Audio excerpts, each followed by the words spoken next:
Every brush stroke I do, I've thought through. For painter Brian C. Johnson, the light catches his attention. I'm controlling the viewer's eye with movement of light. Light from every shadow guides his eye. If we didn't have light, we couldn't see. The focus of his unclouded paintings. So whenever you see light, your eye goes automatically to that spot. Radiating from every angle. I get lost.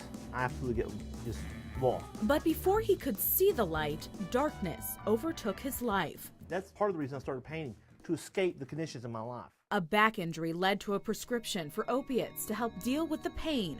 Addiction followed, and he overdosed 3 times in 10 years. My heart stopped, the NPs gave up. An ancient trade as he prepares for epic battle.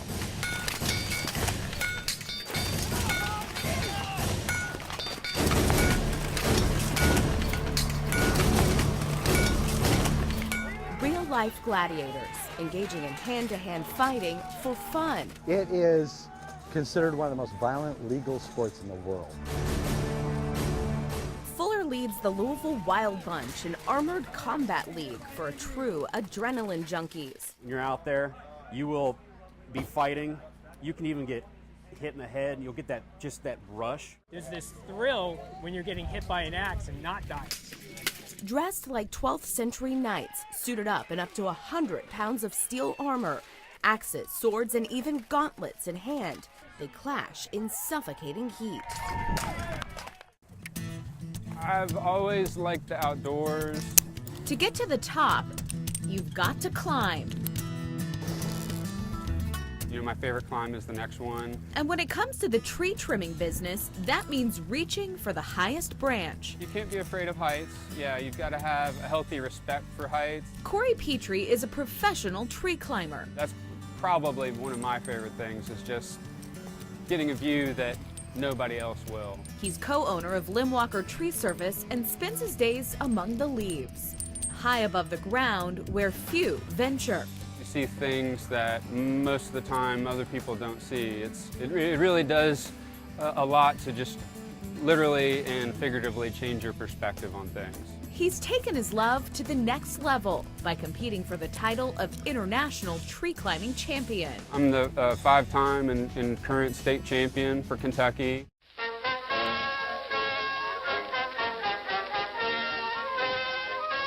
Artist Richard Sullivan does his best work under pressure. You really have to get into like another mental state. The stakes are high as he takes on the greatest faces in sports.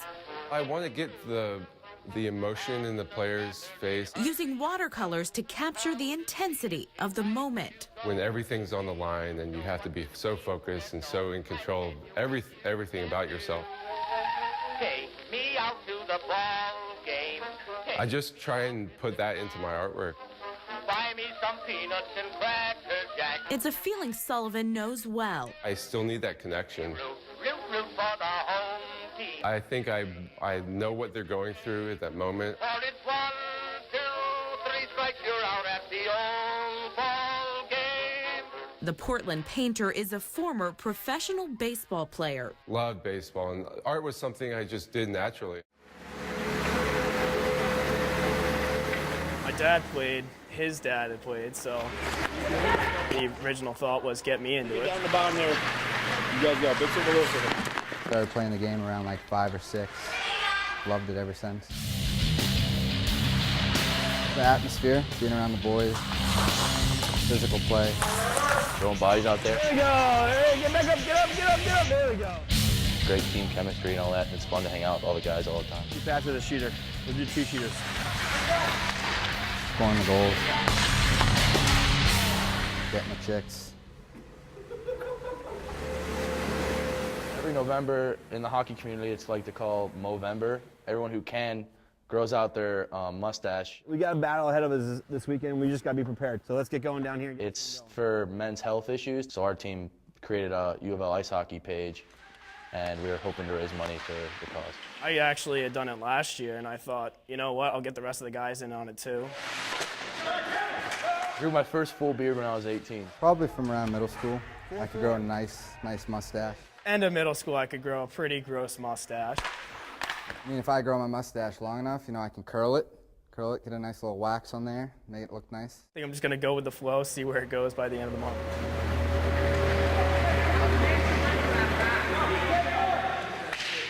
A lot of hockey teams do it throughout the country, and these guys have got behind it full-fledged the last 2 seasons. Last year they raised a nice chunk of change. This year I think they're close to raising $500 right now, which is good for a bunch of club college hockey players, and I'm proud of them for doing it.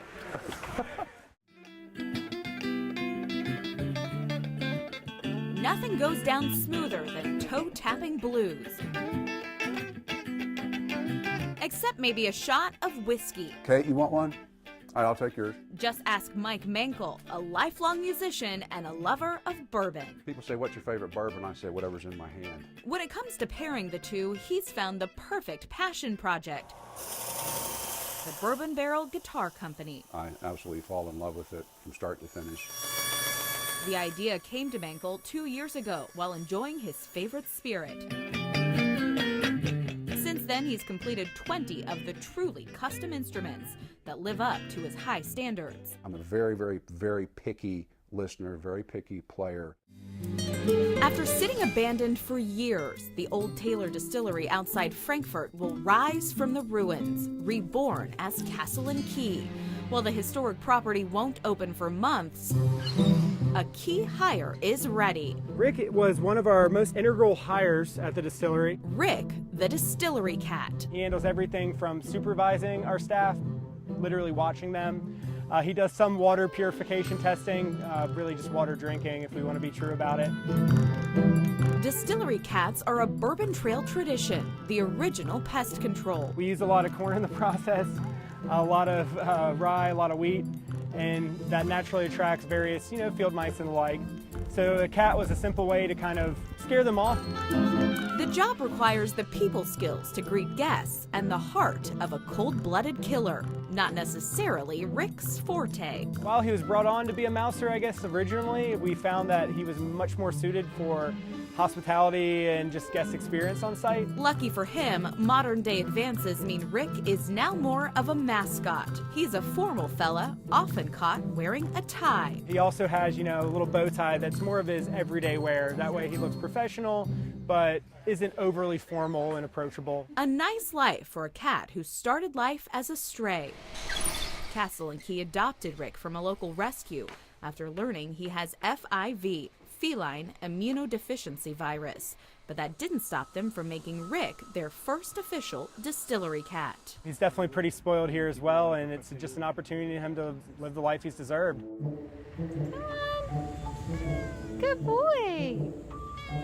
4 miles down the road at Woodford Reserve, the Whiskey Whiskers have stretched back for generations. He does like to have you come to him, and he's going to lay there and he'll maybe let you pet his belly. The latest feline fetcher, Oscar. He likes to keep to the porch and kind of just hang out, basks in the sun. A roly-poly tabby who has some big shoes, or paw prints, to fill. You'd be out on a tour and then he'd just pop up and be like, oh, hey, how's it going? And like to say hi and greet everybody, and he just became a legend around here. Elijah the distillery cat spent more than 20 years roaming the sprawling grounds until his death in 2014.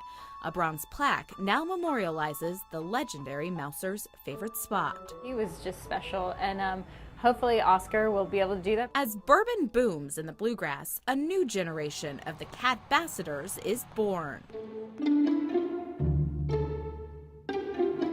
Jephthah Creed is Shelby County's newest distillery, and it's got 4 sisters: wheat, rye, malt, and barley to keep its grounds pest-free. I had high hopes that they would be 4 mousers and keep all the mice away from the distillery, but I don't think they're going to make it. The 4 were discovered in a pile of straw on the distillery grounds. Couldn't find their mom. It was very sad, and we couldn't leave them. So we brought them into the distillery, adopted them, bottle fed them, and now we have 4 cats. Now 6-month-old balls of energy, the spirited squad live in the lap of luxury. They have the Cadillac of homes for cats. This is where they live and hang out. It's a converted chicken coop. With a permanent place on social media, they act as mascots for the whiskey maker, entertaining guests and continuing the Bourbon Trail tradition.